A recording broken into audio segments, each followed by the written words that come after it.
Mayor Marlon Garcia of Barili, Cebu has passed away a month after his sister, Governor Gwen Garcia, announced that he tested positive for COVID-19. Attorney Winston Garcia confirmed the death in a Facebook post on September 6.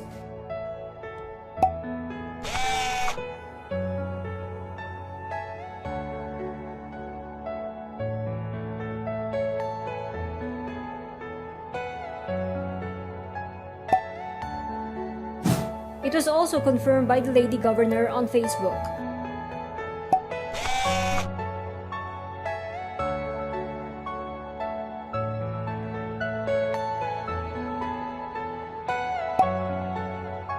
Mayor Garcia's death came 5 days after the death of his brother, former Dumanjug Mayor Nelson Garcia, on September 1.